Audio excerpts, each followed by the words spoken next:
Yeah, old school. That's what I'm talking about. Listen, this ain't for everybody. Some of y'all need to hear this. I know you're in the trenches fighting, but check it out. I'm gonna put it down like this so I can help you saints understand. Everything you're going through is all part of the master plan. Or what? You thought cause you got saved everything was gonna be peaches and cream? You better wake up, son. Don't nothing come to a sleeper but a dream. Faith without works is dead. Read your Bible, you know what it said.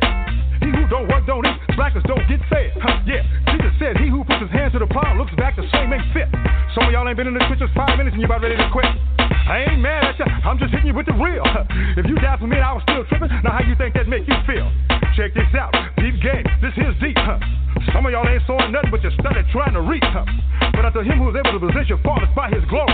Struggles might be part of your testimony, but it ain't the end of the story. Now the point is this was prophesied way back in the day. Choir, sing your hook right here and see if the church can relate. I know we can make it. I know good and well. God can work it out. Work it out. Work it out. Yeah, he'll work it out. I know we can make it. We can make it. I know good and well. God can work it out. Yes, he can. Yes, he can. Yes, he can. Yeah. Thinking not strange, the fiery trials are to try you. You say, why you? But your church say, what would Jesus do? Why you asking if he ain't trying to do what he's saying? He told you he was going to have tribulations, but you thought he was playing. 1 minute you're telling how good God is and can't nobody beat your talk. The next minute you're backsliding so fast, look like you're moonwalking. Oh yeah, I'm preaching to myself because I ain't no better. It ain't like I've been following his every word, obeying it to the letter. So we soldiers, we got to remember that. Regroup, stay on point. Yeah, bow down, confess, repent, stay humble, let him anoint. It ain't easy as I thought it was. I'd be lying if I told you that. But it's showing up getting better all the time. Trust me, that's a fact. Ain't nothing we going through that can't be handled. God put that on his son. Like they say, you can shout now if you want to, cause the battle's already won. So while you're going through the valley, don't even trip. You're gonna be on top. Choir, sing the hook line one more again. This time you don't stop. I know we can make it. We can make it. I know good and well. God can work it out. Yes, he can. Yes, he can. He'll work it out. We can make it. I know we can make it. I know good and well. Yeah, well. I know we can make it too. Welcome everybody. This is your host Lamont Patterson, and you listen to Can a Player Play? I had to give a minute or two to Big Boy upstairs. I know I have a friend that hate me to refer to God as that, but anyway, I don't think anyone's bigger than that. And I know with his help, we're going to make it through some way, somehow, because we're going through some crazy-ish right about now all around the world. And I certainly hope wherever you are, wherever you be, you're being safe, taking care of yourself and your loved ones, you know. And with that being said, we have a great inspirational show lined up for you today. Miss Sandra Cooze is going to be joining us. She's an intuitive trauma release and self-empowerment coach, Reiki master, teacher, traumatic incident reduction facilitator, mediation teacher, and a passionate writer. Yeah, she's an author. Have a book coming out real soon, and she has an amazing story to share with everyone, you know, and I definitely got some questions for her and some comments and a couple things she said that really touched me that I really want to talk about. But anyway, let me see if that guest with us. Sandra, are you with us? Yes, I am. Thank you so much for having me. Oh, thank you so much for taking time out to join us. And of course. I hope I pronounced your last name correctly. You know, I'm really bad at that sometimes. No, you didn't. It sounds very exotic the way you say it, though. It's Cooze. Well, thank you for not slapping me down. I appreciate that. I try. So how are you doing? How are you? I'm doing good. Thank you very much. How about yourself? I'm trying to be safe, you know, and trying to be thoughtful, trying to be encouraging, trying to stay positive, and it gets harder and harder every day. So, you know, we just got to pray a little bit harder. Yes, tell me about it. It's not easy. Yes. So Sandra, you know, I know you're a writer and an instructor. So I guess your story, your journey is very important, to share with the world, you know, because there's so much stuff going out there that people don't want to talk about, and they should talk about. And I know because of some of your past traumas who have kind of brought you to where you are today. So I guess that's a good part to start with talking a little bit about who you are and some of the trauma experiences that brought you to where you are. Okay. Do you want to start with the light stuff or the heavy stuff? Well, let's start with the heavy stuff, and then we could get to the light stuff earlier so everybody could be on a good note and go read your book and all that good stuff. Sounds good. Okay, so my name is Sandra. I was born and raised in Germany and came to Canada when I was 30. The love for my husband brought me here. When I was 12 years old, I was molested. When I was 14, I was sexually harassed. When I was from 16 to 17, I was bullied in school. When I was between 19 and 25, I was sexually assaulted multiple times. When I was 21, I was sexually harassed in the workplace. When I was 22, I was raped. And when I was 24, I was dismissed by my psychologist with the word that he believed I already worked through it all and what he was supposed to do. That's the first part of my story. Wow. And I guess, you know, what really jumped out at me, Sandra, is one of the statements you made, trauma is not a life sentence. And, you know, yes. I've done several shows in the past where, you know, I mentioned that the children that were molested and raped at an early age, they're given a life sentence, and the perpetrators are given a jail sentence. Now, what I'm hearing you say is the opposite to that, which I really want, you know, to hear you talk about a little bit more, because I don't have many guests or people that even talk about the solution of the other side of that. We always hear about, you know, not always hear about, because I know part of the molestation process, the rape process, is for the perpetrators to shame their victims so they don't talk about it. I'd like our listeners to hear a little bit more, I guess, about your trauma, which leads you to, I guess, your teaching, and I guess to the other side of that. You know what I mean? The helpful part. I don't know if my question makes sense, but I know what I'm trying to say. Yes. No, I do believe that trauma is not a life sentence, and we can heal from it no matter how difficult the trauma is. What I've come to find on my healing journey is that the answer was within myself. Because in essence, what we see as trauma is our own defense mechanism. So whenever we're being triggered, it's like an alarm system goes off and says, wait a minute, we felt like this before, don't go there. In essence, that's the trigger, reminding us we felt like this before. We don't want to feel like this again. And so we get anxiety, we get panic attacks, we lash out just because we don't want to feel like we felt at this very first time this happened.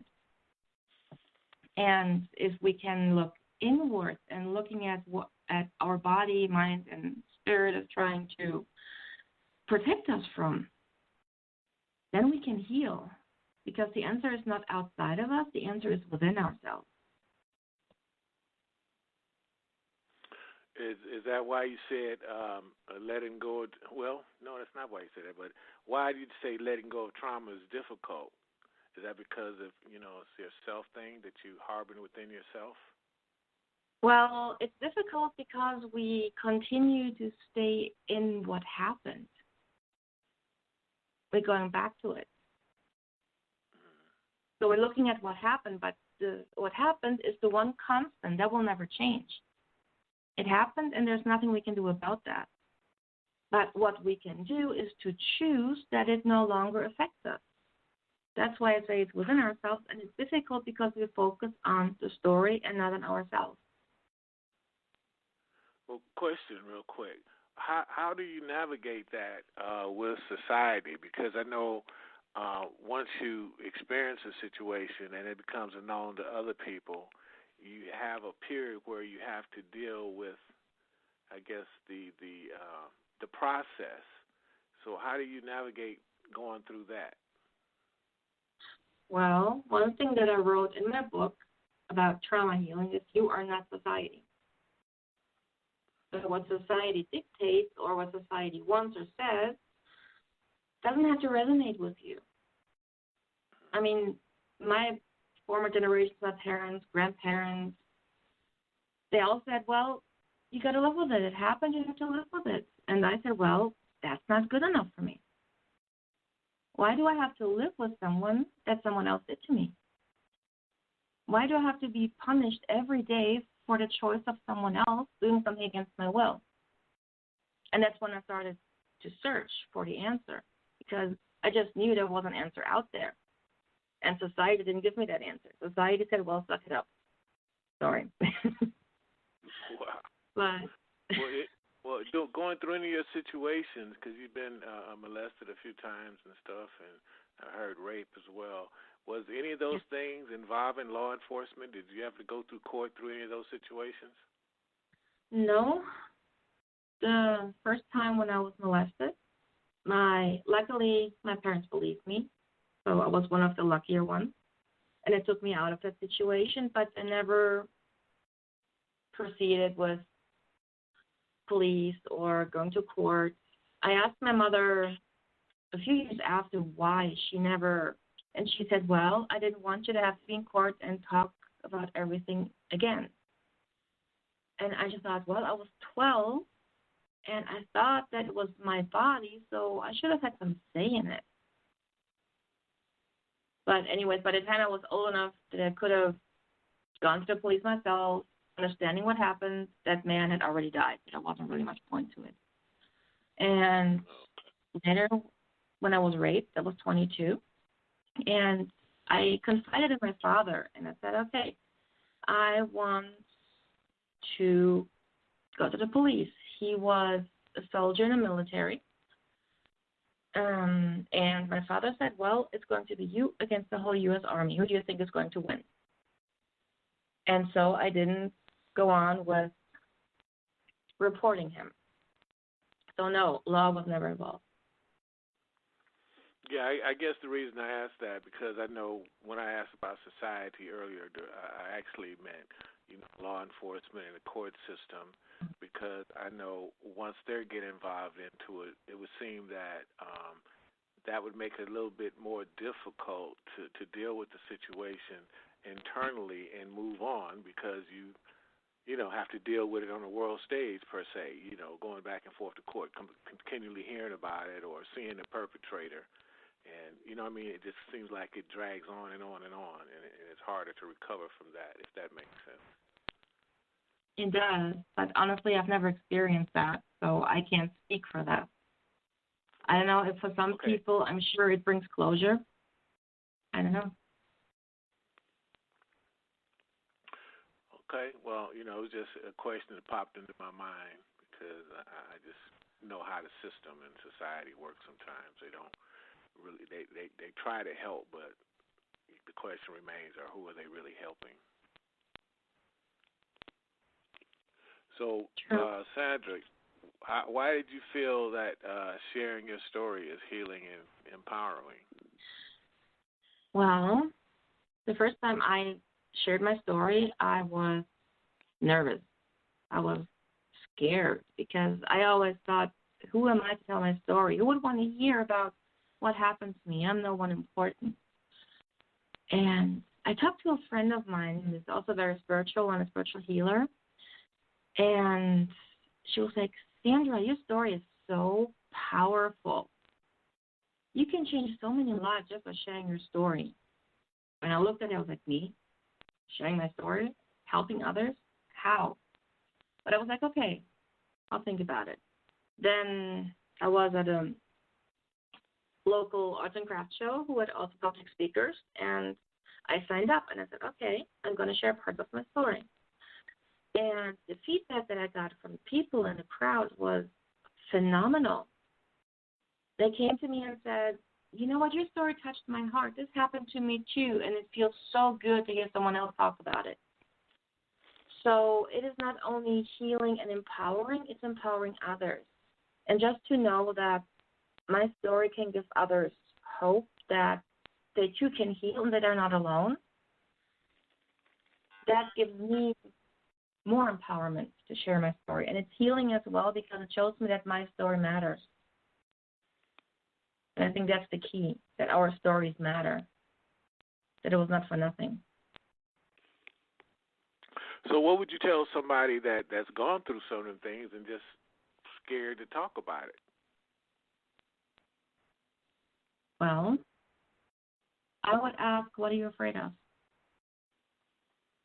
Because depending on what they're afraid of is how I would help them through it. If they're afraid to speak up and someone would hear this for the first time and judge them, let's say, for example, well, it was your own fault, or he could have dressed differently, or whatever else comes to mind, then I would walk them through it and help them understand that whatever they did, whatever happened, it was not their fault, and that others feel the exact same way, and that by speaking up, they can actually help others too to speak up, because only when we talk about it can we bring change.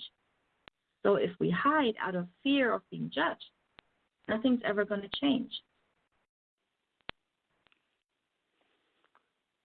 Well, that makes sense. Let me ask you this: isn't that one of the perpetrators' tools that they use when they do what their act is to make sure that the person don't tell? Yes. But if we have someone we can talk to and they assure us that this is just a scare tactic and they can't do anything, then we give them the power back so they can talk about it. Right. I asked that question only because, in the last year, I've been told by several associates of mine that they've had, a similar experience. They were molested at a young age and don't seem like people know about it, or the people that did know about it, wasn't very supportive and didn't really do anything about it. And I tend to wonder, where are they at now totally, mentally, as a result of that? So that kind of brings me back to you again in your healing and stuff and how you overcame the trauma. So full circle. Okay. Well, in terms of support, I didn't have much. But today that I've been through the whole healing process, I understand why. Because however people react, most of it stems from their own trauma that they don't acknowledge. And so they can only give us the support they're able to give from their mindset. My mother did the best she could by taking me out of the situation and then never talking about it anymore in hopes that I would forget. That was all she could do from her point of view. Now, on someone else may be too afraid to speak up because they never spoke up about their own trauma.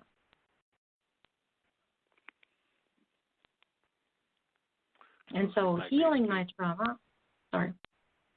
No, go ahead, I'm sorry. So healing my trauma was really defined by two distinct moments that really helped me understand what needs to be done. And once I did that, it became easier because I shifted my mindset away from the trauma and towards healing. So what practice can our listeners use to kind of help them get started? Okay. If listeners are very spiritual and open to spiritual practices, I highly recommend a quartz crystal because that was the first item that a friend gave me to heal, and it has really helped me. Now, if you're not open to spirituality, perfectly fine. Then I would suggest journaling, writing down whatever pops into your mind and release it. So in essence, imagine that all your thoughts, your emotions, they're like a big yarn ball that's inside your head. And it's so tangled up like a little kitten that just plays with it, like knots and everything. And that's all the emotions, the thoughts, and the thought process. And by writing it down on paper, you're releasing those thoughts. And you can basically see the yarn ball going from your mind, through your arm, into the pen, and out onto paper. And this is very healing because you're releasing things you normally only think about over and over again. But if you write them down, you don't have to think about them anymore as much. And that's very healing. And it's gentle. Okay. Also, I know I mentioned earlier that I always have a problem pronouncing this word, Reiki Master. Reiki Master, yes. Yeah. Tell us a little bit about that. Okay. Well, Reiki is a name called for life force energy, which means the energy around us, the energy within us. It's based on the belief that everything is energy, and if we are, let's say we're having pain, we're sick, we're stressed, we're anxious, there's an imbalance within us on the energetic field. And if we can balance the energy, then we can bring healing into our body, in essence. So basically what this means, if you have trauma, it is not only on the physical, mental, emotional level, but also on the energetic level. And if you draw out the energy of the trauma, you release the trauma itself and can bring healing very gently by releasing the energy of it. Well, that's definitely leading into my next question that you just answered it. How did that tie into the trauma release? Yes, Reiki works on all levels. It works on physical pain, emotional pain. It works on stress. It works on anxiety, on depression, anything. Because everything starts with energy. That's what we believe in Reiki. And so when we work on the energy, we can bring everything back in alignment.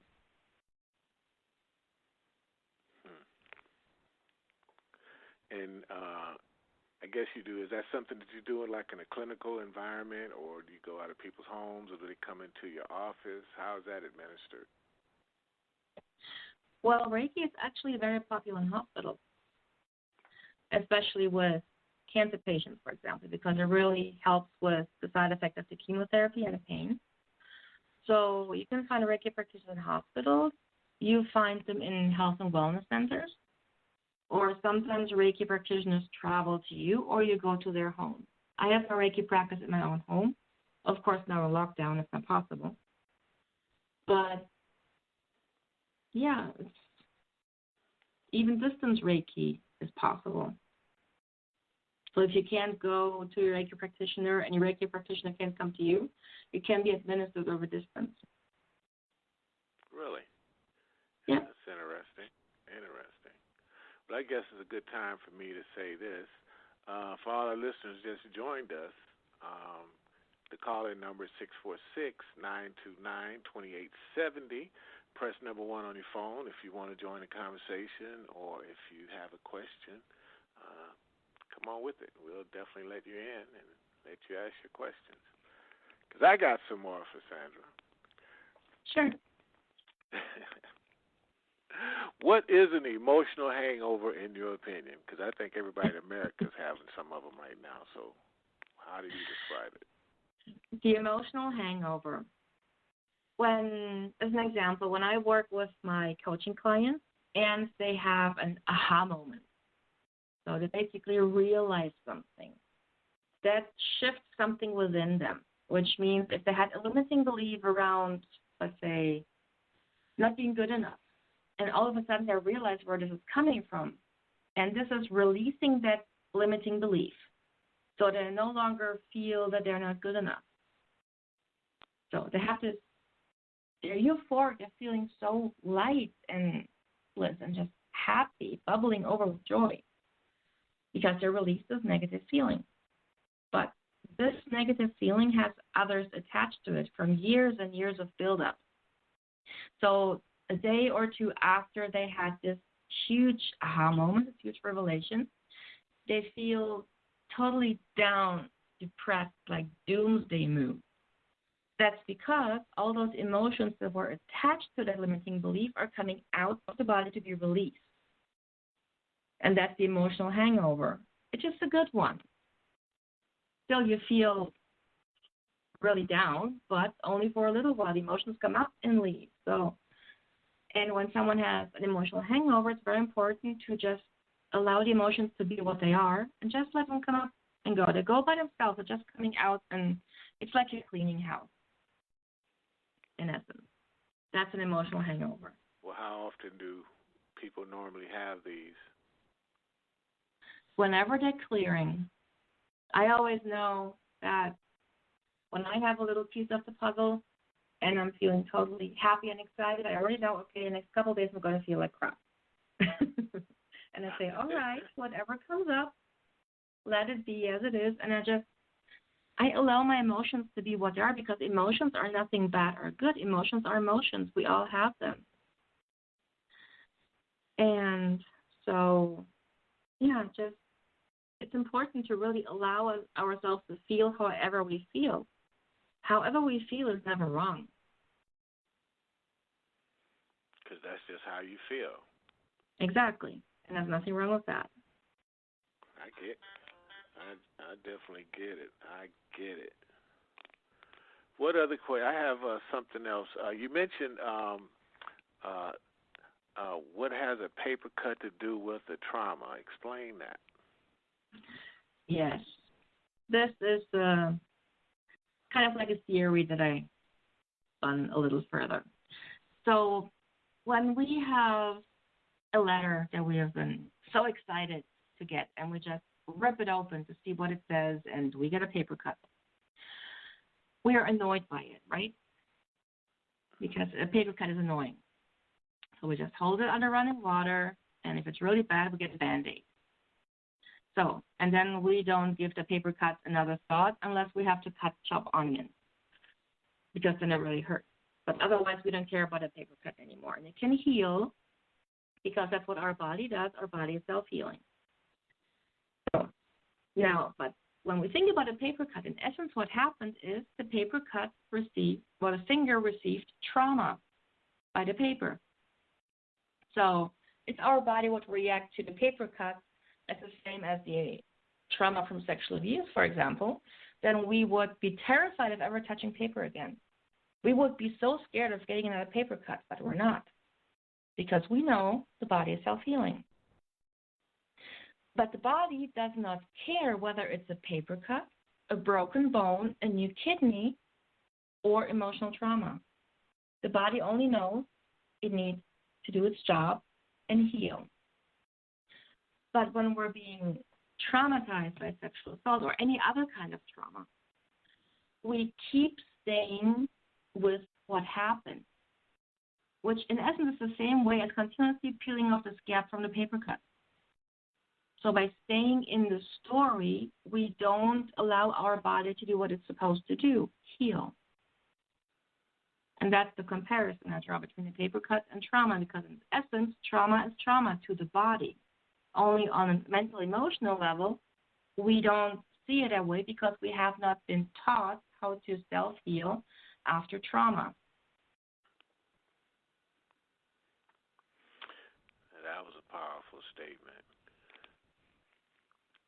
Got my mind kind of spinning because I noticed a lot of people that experience some type of sexual assault. I guess the clock is different per individual in terms of how they deal with the trauma and when they can start to heal from it. I guess with them having the proper knowledge or guidance. Is that correct? Yes. I mean, for me, it took 20 years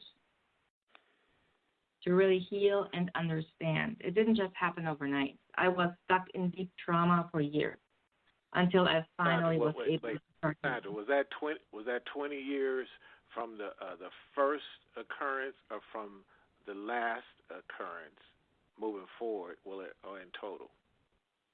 Well, I would say about halfway through, because when I was 12 years old, I didn't understand what happened.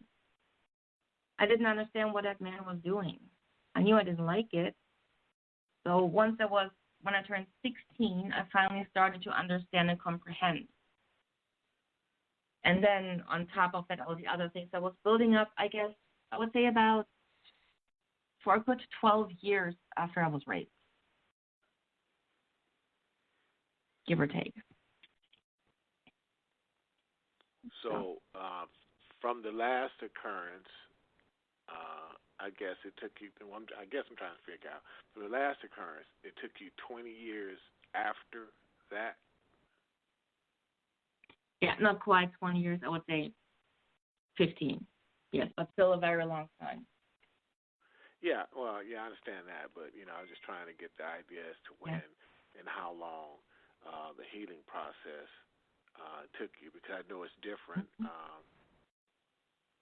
different for each person, having, like I said, having the proper guidance and the proper tools to kind of help them along the way, and experiences not like yours, because it seemed like your experiences took you to a place where you could help other people, giving them the knowledge and how to do.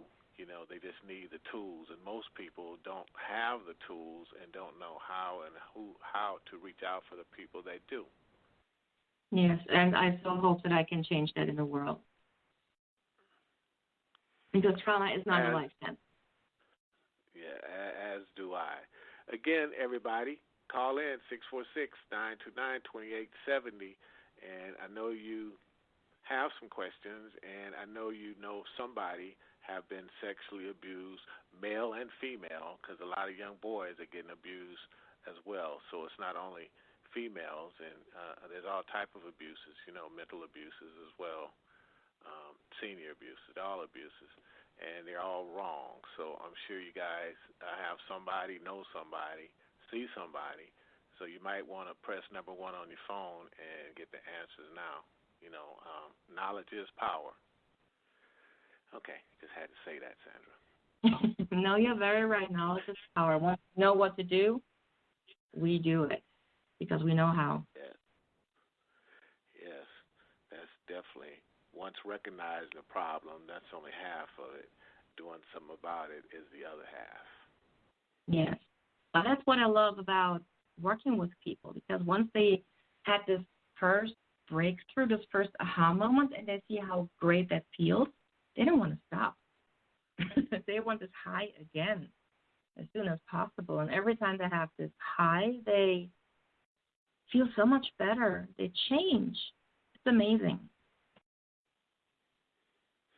Okay. Well, how does perfectionism relate to trauma? Is that sort of like an addiction, like a wine or a drug or something? Well, it's a coping mechanism. When we're being traumatized, no matter the story, it doesn't matter what happened, the principle is the same. We basically have the rug pulled out from underneath us. We had control taken away from us. We feel powerless. So, and as long as we're in the trauma, we don't regain this sense of power. So we compensate. And when we're keeping control, being a perfectionist, control freak, then we are trying to control so that we can't feel like we have control, when in fact we don't. Because at the same time, when you're a perfectionist, you want everything perfect, but it's never good enough. Because you're never satisfied, because you feel like you never did a good enough job, because you don't feel this satisfaction of being in control, because deep down you're not. And so that's why perfectionism, controlling, and in some cases OCD is related directly to trauma as a coping mechanism. Once we start healing, the sense of control will automatically come back, and the sense to need to be perfect or in control will slowly fade away.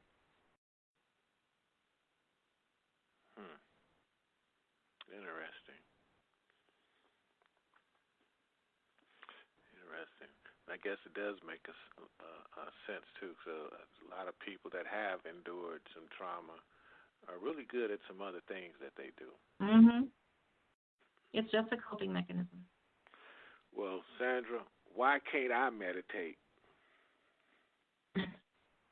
Well, I don't know if you can meditate, but a lot of Hey, people. look, that was the question. That was the question, everybody. I just don't want to think I can't meditate because I can't. Yes, I just had to. I'm sorry. Well, when we experience deep trauma, there is a disconnect happening between our body and our soul. This shows itself as we feel like something is missing. We feel out of place. We don't feel whole. So there's a disconnect. And when we have that disconnect, meditation is almost impossible because with meditation you need to relax and just be present. But when you're just relaxing and be present, you cannot suppress those negative emotions. They're coming to the surface. And when you're not at a point where you feel you can handle those emotions coming up, then you can't meditate. There are people who get anxiety attacks the moment they try and sit still, just because the trauma is still so deep rooted within them, that they're terrified of bringing the feelings back up.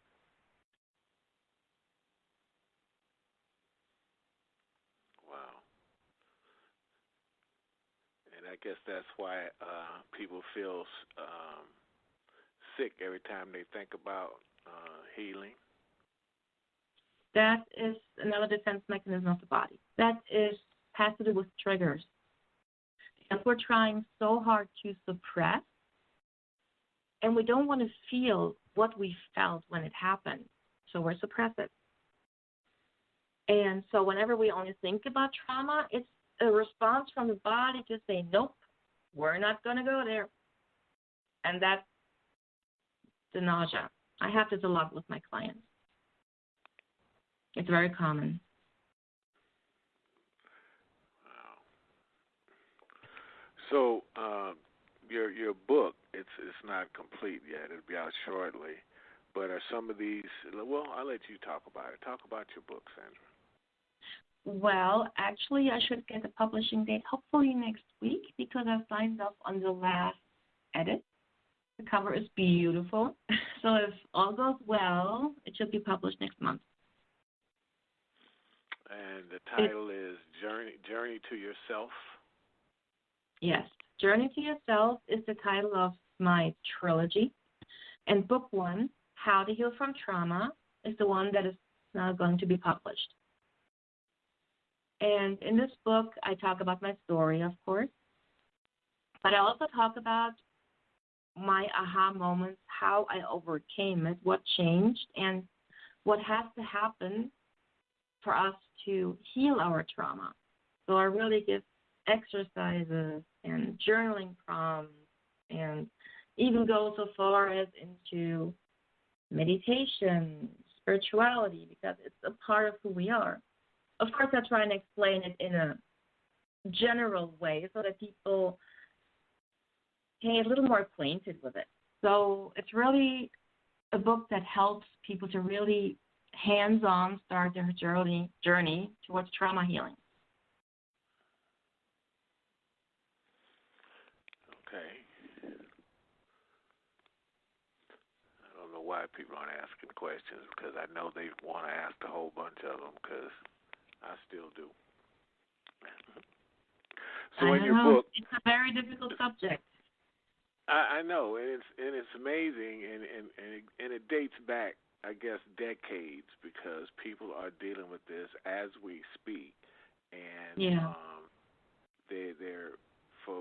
we know the reasons they don't want to talk about it because they don't want to be judged or shunned or even bring it back to the surface, but it appears like you still have to deal with it just to get past it. Yes, but the thing is, once you understand the key of releasing it, it actually becomes easy. Because trauma is so terrifying because we don't want to go back to how we felt. But the thing is, once we release that, it's never coming back. It's just a story. Oftentimes when I talk about my story at events or wherever, it feels like I'm talking about someone else's because I have no emotional connection to it anymore.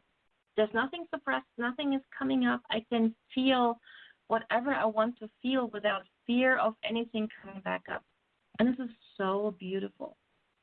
I'm grateful every day that I'm free to feel whatever I want without being afraid.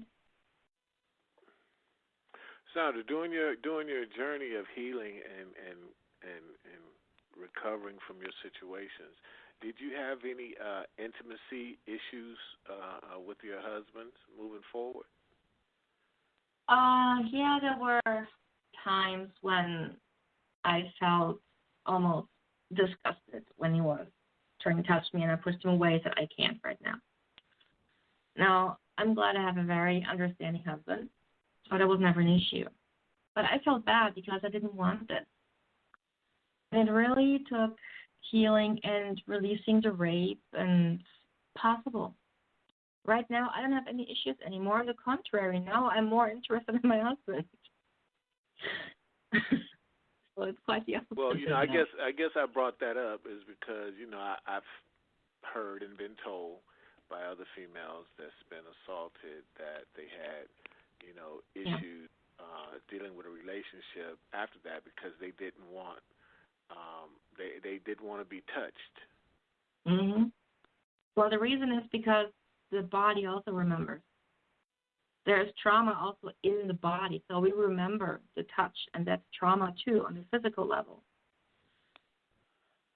Most of the time we're being told it's in the mind, it's all the memories, but it's not. It's in the physical, it's on the emotional level, the mental level, it's everywhere.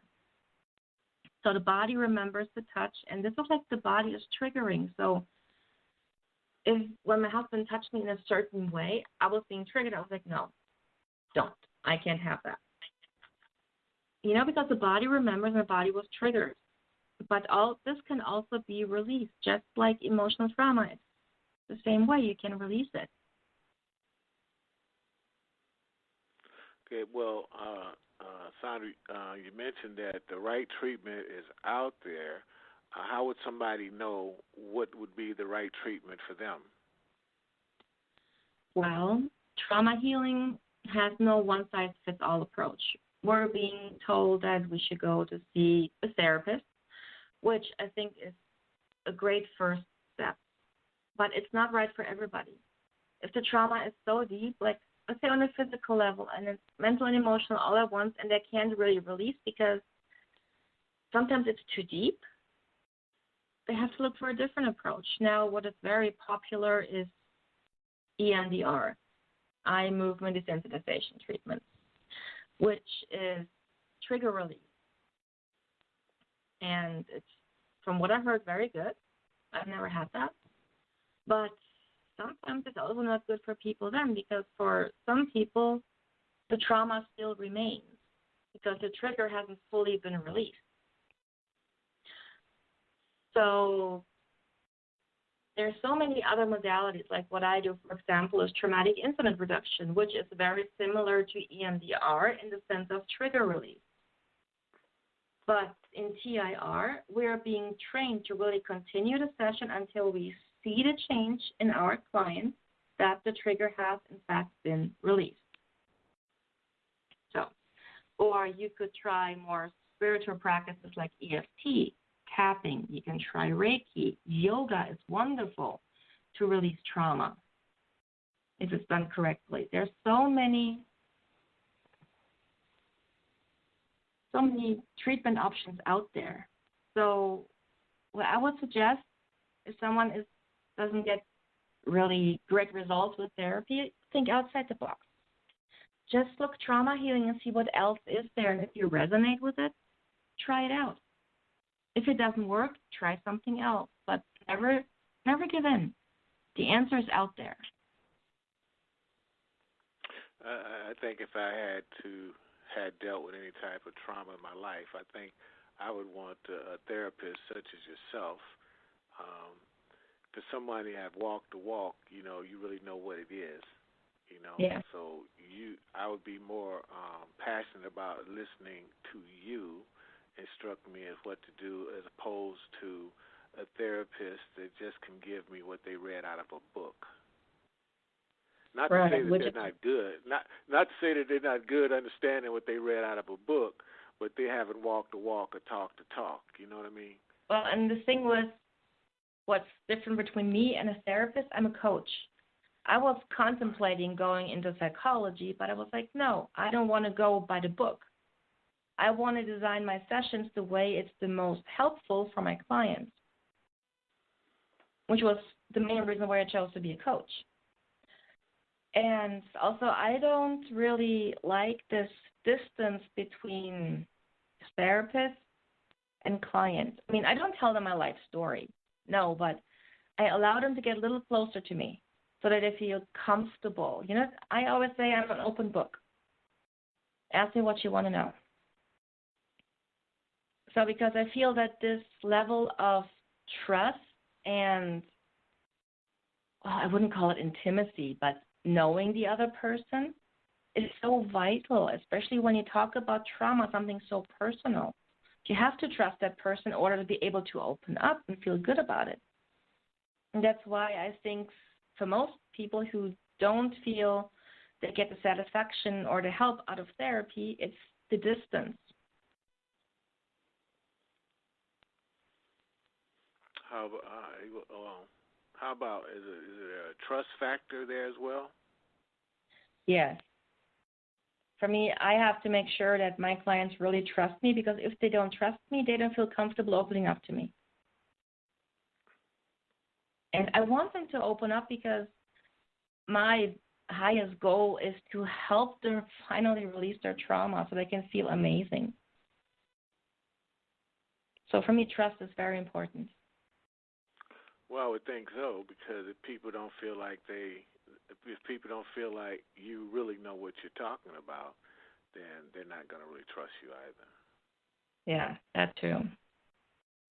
Yeah, and I can imagine, like I said, based on your past experiences, I mean, they could understand, and that's everything. That's everything, because it doesn't take me very long to see through people, you know. But I could tell somebody that really know what they're talking about based on life's experiences, opposed to, you know, just watching it or reading it somewhere.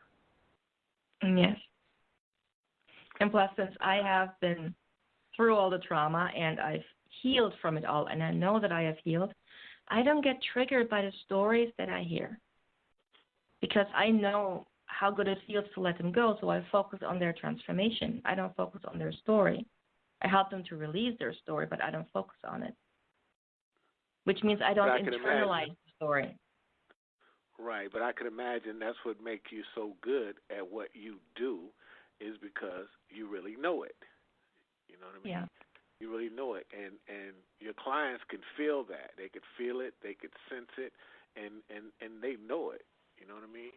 And that's powerful. You know, that's powerful, because you really know what you're talking about based on experiences, not based on what somebody else told you. And I think that makes all the difference in the world. It just does. It makes all. Yeah. Cause look, I'm real quick to say, you know what, that fool over there don't know what the heck they talking about. And I was never one. Yeah, you end up with a little smirk on your face. You know what I mean? Mhm. Yep, pretty much. No, I was never one to really listen to what other people had to say. I was always doing my own thing. Yeah, so Drove my parents. Definitely, you're absolutely doing some fantastic, great work. And I know, you know, a lot of people, this show is going out on pretty much all the different platforms. So I know the people that didn't hear it all today are going to be able to hear it, and they're going to resonate on a lot of things that you said, you know, because there's a lot of helpful stuff, a lot of wisdom there, you know, and people are afraid to talk and really don't know who to talk to or how to talk to them. And they walking around with this baggage right today and don't even know how to get it off their shoulders. Yeah, and I really hope that I can help some of the listeners That's what I'm saying, that I really can start to think and look at trauma from a different angle. And then maybe start shifting and releasing. Because once we stop being afraid of trauma, we can release it. Yes, that's so important because you have to really love yourself before you can love somebody else. That's very true. Definitely got to do that. So, Sandra, are you doing any tours or any speaking engagements around town? Not yet. It's in the works. I have spoken at small events here in town, but I'm hoping that once my book is out, I have something to show for and have a better chance of really spreading my message. So I'm looking forward to that. Well, you're definitely getting your message out all over right about now because people are going to hear this message. That's wonderful. So you mentioned you had the first part of your book is a trilogy, and then there's going to be a 2 and a 3? Yes. Well, the second one I started working on, it's called Journey to Yourself, How to Unbecome Who You Were Taught to Be. So in the second one, I still talk about trauma, but a little lighter. So about, let's say, what we were brought up to believe, what our parents taught us that is now hindering us. For example, I was brought up with the belief self-pride stinks. So being proud of yourself is bad. It took me a long time to really release that and say, hey, I'm proud of myself, and really meaning that, feeling it. Because before I felt like it's nothing. Like I accomplished something, awesome, moving on to the next. So I didn't celebrate myself for my accomplishments. I have 2 gold medals in interpretive dance, and I never celebrated that because it was just like, cool, let's move on, because I was not allowed to be proud of myself. Wow. But what was the reason for that? Do you have any idea? Germany post-war? Yeah. Oh, okay. Keep your head down. Don't say anything. Just be proper and quiet. And my grandma was still one of those. My mom, not that much. She was more outspoken, but it was, post-war Germany. That's where most of it's coming from. Okay. Understandably so. Oh, wow. Yeah. So when I talk about... Sorry? No, I was just saying, wow, because I could hardly imagine, because I probably would have been assassinated early on. Yeah, me too, the way I'm talking now. Wow. That's amazing. History on the past. Well, you're great now. Thank you. And you can definitely take pride in your accomplishments, Most of the time, yes. Sometimes it still creeps back into my mind, and I have to remind myself, but for the most part, yes. So I'll definitely celebrate the moment I have my book in my hand. Well, one thing that we can't get away from, no matter how hard we try, we still are products of our environment. We just are, Very true, but we can. Sometimes in the middle of a meeting, I say something, and to myself, I say, that sounds like something my mother would have said. Don't you hate those moments? Yeah, it's amazing. We all are a product of our environment, whether we like it or not, and it could be Very true. It could be a help, or it could be a hindrance, depending on how we navigate it.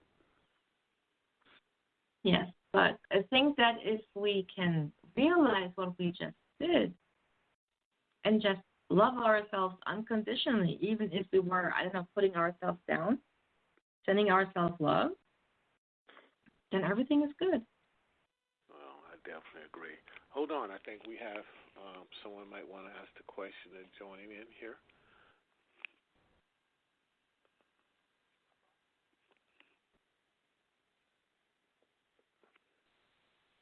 317, you're on. Hello, this is Lisa.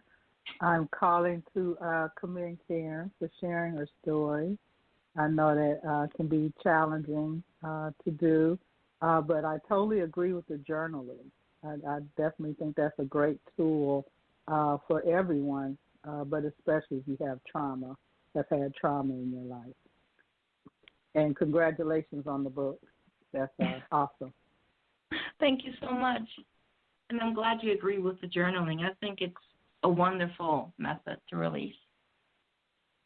Yes. It lets you see your cycle of how things continually come back around. You do the same things over and over. So it helps you recognize that you are in a cycle.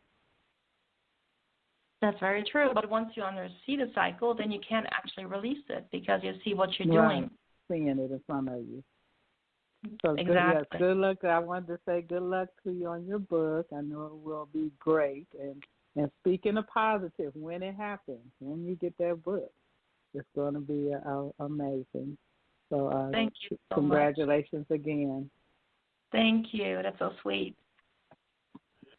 And thank you, Felisa. Thank you for calling in. Yeah. Enjoying the show. Sandra, we're down to the last couple of minutes of the show, and I want you to give you this opportunity to tell everybody how they can contact you if they wish to. Sure. I would love to connect with people. You can find me at my website.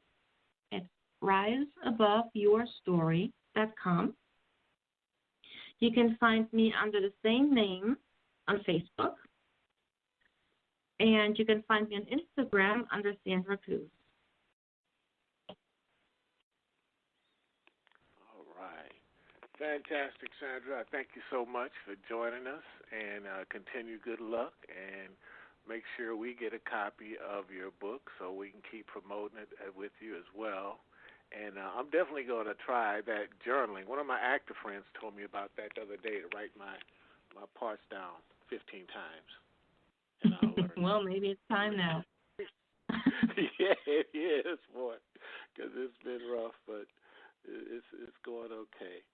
And again, bless you, and continue doing the good work, and feel free to come back through anytime. Thank you so much. It's been a pleasure. And I will definitely send you a copy of my book if you send me your address. All right. Thank you so much. And for those that join the show late, it'll be available in its entirety in about 2 minutes, and you have no excuse not to hear it. Ask your mama, ask your daddy, ask the milkman across the street, ask somebody, guy who worked the gas station on the corner. Somebody should be able to tell you how you can hear this show. You definitely want to hear it. Definitely got some jewels in there. And definitely on a positive note. Thank you so much for joining us, and we'll see you next week at the same time. Thank you so much. We appreciate you. Yeah, old school. That's what I'm talking about. Listen, this ain't for everybody. Some of y'all need to hear this. I know you're in the trenches fighting, but check it out. I'm going to put it down like this so I can help the saints understand. Everything you're going through is all part of the master plan. Or what? You thought because you got saved, everything was going to be peaches and cream? You better wake up, son. Don't nothing come to a sleeper but a dream. Faith without works is dead. Read your Bible. You know what it says. He who don't work don't eat. Slackers don't get fed. Yeah. Jesus said, he who puts his hands to the plow looks back the same ain't fit. Some of y'all ain't been in the trenches 5 minutes and you about ready to quit. I ain't mad at you. I'm just hitting you with the real. If you died for me and I was still tripping, now how you think that make you feel? Check this out. Deep game. This here's deep. Some of y'all ain't sawing nothing but you started trying to reach. But unto him who is able to possess your fathers by his glory. Struggles might be part of your testimony, but it ain't the end of the story. Now the point is, was prophesied way back in the day. Choir, sing your hook right here and see if the church can relate. I know we can make it. Oh, we can make it. I know good and well. I can work it out. He'll work it out. Work it out. Yeah, he'll work it out. I know we can make it. We can make it. I know good and well. I can work it out. Yes, he can. Yes, he can. Yes, he can. Yeah. Thinking fiery trials were to try you. You say, why you? But your church say, what would Jesus do? Why you asking if he ain't trying to do what he's saying?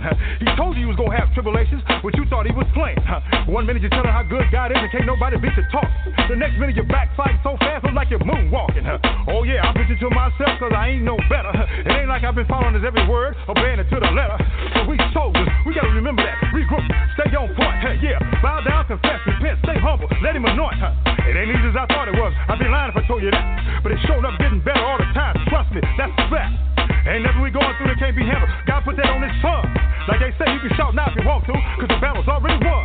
So while you're going through the valley, don't even trip. You're going to be on top. Choir, sing the hook line one more again. This time you don't stop.